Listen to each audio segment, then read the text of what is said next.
Hey, Shalom, Shalom, brothers. Brother Kamal Mahar here, back at it again. First thing first, we give all praise, honor, and glory to Yahweh, Ba'ashem, Yahweh Shah, Ba'ashem, Rakakudash. Double honor to the apostles and elders of the Lord and Truth from GMS. Blessings to the Akim there preaching his word with wholehearted sincerity. Blessed to the 144,000, 1/3 entirely. The first fruits kingdom of heaven, house of David, the B'yaf Dawadah. And Shalom to brothers out there speaking in different tongues and looking in different nations. Shalom to you, brothers. So today, brothers, man, I'm laying back in, well, I'm not really laying back in, but my brother Samak, Shalom to you, brother, you see this video. I have to agree with him that it's a really good time to throw a video up when you in a car. I normally will say that I don't really like to put videos up while driving. A lot of times because I'm really prone to pull precepts, and it's kind of hard to pull a precept and then try to read it and drive at the same time. It's not really wise. But what I notice is, man, you can really get your thoughts out, man. You can really, engage with the Akim and give it a spiritual drive and talk type situation. Very effective as well, especially when you uplifting brothers in comfort. And right now, I'm in a real big observance of the environment in the land of our captivity right now. That's pretty much where my brain is. You know what I mean? Like, I was listening to the one bro, Manat Zak B'Yam. He puts really good videos up. If you brothers don't already, subscribe to that brother Manat Zak B'Yam. I believe B'Yam in the Hebrew is Benjamin, which is also our fellow brothers, so-called Jamaicans. The brother puts up some really good uplifting videos, and are always the difference between the kingdom of heaven and spiritual power is predominantly what the brother gets into, which that's really like my go-to in the scriptures is spiritual power. But get back to the point though, in the observance of this land that we're in, we know it's trash. We know it was built on blood. You know what I mean? Riches and blood and got about deceit. So that's why I would say that the kingdom needs to be translated from one people to another, aka, you Israelites, the so-called Negroes, Latinos, Native Seminole Indians is going to inherit the kingdom from the leader of Yahweh Shah first, then us, and then taken from Esau's rule, which is in this case scenario will be the word world would be eon at this point, a end of an age. And so we're at the end of an age of Esau's kingdom, to where we're going to, move forward with the new kingdom of the Israelites with the head Yahweh Shah, right? And as you observe, as you observing this particular culture and world that we're living in, we can see that it needs to be destroyed. This place needs to go down, and it needs to be done away with, because it does nothing but birth and soil wickedness. And brothers are like really immersed into it, and we got to be around it every day. Now you can understand when it talks about how Lot was vexed from the filthy conversations. From time to time, if you're not speaking into an Israelite, this world we're living in now is prone to bullshit. You know what I mean? Adultery, and both sides. From a religious standpoint, and even from a physical standpoint. You know what I mean? Like, especially when you speaking to another Israelite, they're already involved in different religions: Christianity, Muslim or Islam, Catholics, Jehovah Witnesses. And their conversations are contrary to the scriptures of Yahweh Ba'ashem Yahweh Shah. So you can understand how Lot was feeling that it vexed you. But to drive home the point, we're in a real bad environment, and we're in a world of wickedness that pretty much is just like something that we can't really thrive in at all, right? And so we in the world, which another part of my video that I want to talk about, needs the Israelites, the elect, Lord willing to be a part of that number, the elect, and Yahweh Shah to come back and set up his elect in order to, put this earth back in order. Make this earth back in order. Like it says in Isaiah, the 14th chapter, actually. It talks about how, when Esau gets brought down and the Israelites are in rule, you know, even the whole world rejoice, even the trees, because there's no feather to cut them down, roughly paraphrasing. Or if I go in layman's terms, even the trees rejoice because there's going to be no wicked person like Esau to cut them down and start using wood and just destroying stuff. Everything is going to be at peace and at ease, and it's going to be under the law, statute, commandments, and the doctrine of Yahweh Bashem Yahushua, governed by Yahushua and the elect going down. And then in return, it's going to ultimately make the environment in this world a paradise because the Israelites are in rule, and that's what we need to be focused on. You see what I'm saying? Hi, would you like to donate to Reach One, Teach One Basketball? So that's pretty much how this thing is working. We need the Israelites to be back in rule to have some type of peace and tranquility in this going on. You know, and it's where we living in now. Like it says at Micah 2:10, it said, "Rise ye and depart, because this is not your rest." And it says that it'll be a sore destruction, right? Because of all the philosophies and everything that entails with it, it's not your rest. It's contrary to where your true power and your real peace and paradise lies, which is in these scriptures, will ultimately transform into Yahushua coming back and deliver us through salvation, Lord willing, and we get those new bodies and we come back down and take over this world and put it back or right the way it's supposed to be. You know, you can even still go into Proverbs 29:2. You know, and if you brothers are watching my videos, you know, I also implore you brothers, or it will behoove you to write down the precepts that I'm actually saying for your better of your understanding, your studying. You know, and I will highly recommend that. That way you can hear me break things down and also talk about some things. You get an idea of what's going on in the scriptures. That will be my lot and my gift throughout the Yahweh Bashem Yahushua, that I can, you know, teach you brothers. Or give out, just keep teaching His word. But Proverbs 29:2 will go into the fact that, you know, I'm already talking about the wickedness and the bad places and the things that are going on so far. But when the righteous are in authority, the people rejoice. But when the wicked bear rule, the people mourn. Right? And it could be flipped, however you want to say it. In case it was wrong, then we're going to say roughly paraphrasing. But that's the key. One of my biggest factors in this thing is, and like one good example, one of the laws in our precious book that the Yahweh Bashem Yahushua has bestowed upon us and gave us, is the fact that, like, one good aspect of the law will be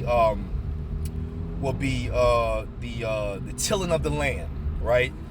So the Lord says, till the land for 6 years. And then on the 7th year, where 7 goes to completion, which makes sense, it's the completed cycle until where the land that you actually were tilling for 6 years, you have to stop, let it go, migrate to somewhere else, and on that 7th year, you give it rest to heal itself, so that way after the year is over, it can go back into be tilling again, which will give a proper balance and a healthy cycle for the land to be able to yield precious fruit to its highest degree. Where the soil will be able to produce goods at its most optimal forms and optimal rate of production. That just makes sense. You know what I mean? But Esau, when they're in rule, what are they doing? Fertilizers. They're putting all kinds of type of chemicals in the soil.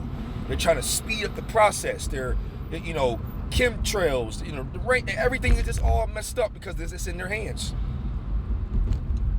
right? And you can even go to what is that? What's that? Proverbs. No, Micah 2 and verse 1. It says that the matter of fact, I'm slowing down a little bit so I can actually kind of go bring this one out. But here's a good point, and you gotta remember. Matter of fact, let me bring this out just to give you an idea on why. Well, first things first, you gotta understand who is in rule. So we know that Esau is the border of wickedness, pursuing Malachi 1:4. Malachi 1:4 would tell you that who the wicked people of the earth is, which is Esau, right? And it said that the Lord hates him from above, from the above verse. But also look at this. You gotta understand that they're all the wicked, and then you gotta understand how why they're doing what they're doing, and they pretty much don't got no choice biologically. So, and also pursuing in Romans 9, where it talks about how the Lord made vessels of righteousness and vessels of wickedness, right? Or honor and dishonor. You know what I'm saying? So honor will be Jacob, the so-called Negroes, Latinos, and Native Seminole Indians, and the dishonor will be Esau, right? But so you got to understand this too. The book of Psalms 58, I believe, and I believe 2 or 3. It says, verse 3, the wicked, Esau, the so-called white man, are estranged from the womb. They go astray as soon as they be born, speaking lies. So it's built in them to move that way and act that way. So then you can't expect nothing else, especially when the Lord is saying that they're born that way.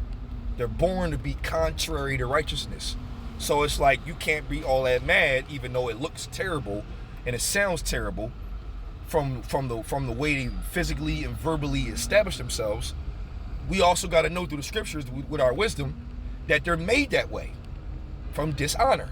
So because they're like that, then we can go to Micah 2:1. It says, woe to them that devise iniquity and work evil upon their beds. When the morning is light, they practice it because it is in the power of their hand.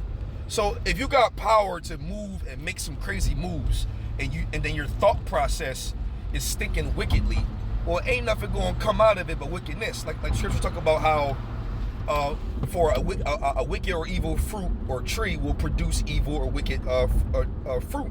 Roughly paraphrasing. I mean, that's literally how it goes. If you plant an orange seed, then it's going to grow oranges. I mean, it's just common sense and just straight up, right? So that's how you have to expect the wicked to have done, for them to move that way. So when we're in a world with such wickedness and utter chaos and destruction, and things are sour, you know what I'm saying?